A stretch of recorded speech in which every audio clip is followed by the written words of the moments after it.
Hi friends, మనం ఛత్తీస్గఢ్లో ఉన్న అడవిలోకి వచ్చాం ఫ్రెండ్స్. ఇది ఎంతో దట్టమైన అడవి లెక్కలు ఉంది ఫ్రెండ్స్. ఒక్కొక్క చెట్టు చూసినట్లయితే మనకు ఒక 3 ఫీట్ల వైశాల్యంతో కూడిన చెట్లు ఉన్నాయి ఫ్రెండ్స్. ఇది అరుదైన చెట్లు. మన తెలంగాణలో అయితే ఇటువంటి చెట్లు అరుదుగా కనబడుతున్నాయి, కానీ ఇక్కడ అడవిలో మొత్తం ఇదే రకమైన చెట్లు ఉన్నాయి ఫ్రెండ్స్. ఈ చెట్లను చూస్తుంటే మనకు ఎంతో ఆహ్లాదకరంగా మరి వాతావరణం అయితే దట్టమైన వైబ్ని అయితే మనకు కనబడుతుంది ఫ్రెండ్స్. దీని ద్వారా మనం ఇక్కడ ఇలా తేక్ చెట్లు ఇంకా ఉన్నాయి ఫ్రెండ్స్. ఈ ఒక్కొక్క తేక్ చెట్లు ఇంకా ఎండిపోయి ఉన్నాయి ఫ్రెండ్స్.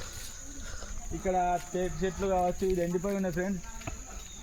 ఒక్కొక్క చెట్టును అయితే మరి పచ్చగా ఉన్నాయి ఫ్రెండ్స్. ఇక ఇప్పుడే ఈ చెట్లను చూసినట్లయితే మనకు అడవి జన్నారంకెళ్ళి ఇట్లా కనబడతాయి ఫ్రెండ్స్. కానీ తెలంగాణలో ఎక్కువ అరుదైన ప్రదేశాలలో కనబడతాయి. కానీ ఇక్కడనైతే ఈ ఛత్తీస్గఢ్ మహారాష్ట్ర బార్డర్లో ఉన్న ఊరిలోకి పోయేటప్పుడు మనకు కనపడే ఈ చెట్లను చూసినట్లయితే మనకు ఒక్కొక్క చెట్టు ఎన్నో కొద్ది వేల సంవత్సరాల కొద్ది ఉన్న చెట్లు కనబడుతున్నాయి. చిన్న చిన్న చెట్లు ఇంకా కనబడుతున్నాయి.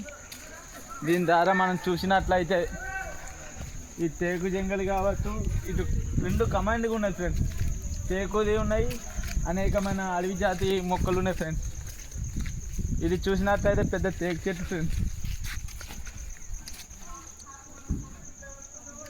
ఈ చెట్లను చూసినట్లయితే మనకు ఒక్కొక్క చెట్టు ఒక్కొక్క రకమైన చెట్లు ఉన్నాయి ఫ్రెండ్స్. ఇది తేకడవనన్నా, మరి ఉత్తాడవన్నా, పెద్ద పెద్ద చెట్లు అడవనన్నా అనే తీరులో ఉన్నాయి ఫ్రెండ్స్. ఈ చెట్ల గురించి మనం చూసినట్లయితే అడవి జంతువులు కావచ్చు, మనకు అనేకమైన జంతువులు ఇంకా కనబడుతున్నాయి ఫ్రెండ్స్. కానీ మనకు వీడియోలో తీయడానికి జంతువులు అనేది కనబడతలేదు ఫ్రెండ్స్. ఎందుకంటే అవి దూరం నుండి కనబడుతున్నాయి, పోతున్నాయి ఫ్రెండ్స్. మేమైతే ఇప్పుడు ఆగి ఇక్కడ ప్రత్యేకించి ఈ వీడియోని చూపెడదామని ఆసక్తితో తీస్తున్నాం ఫ్రెండ్స్.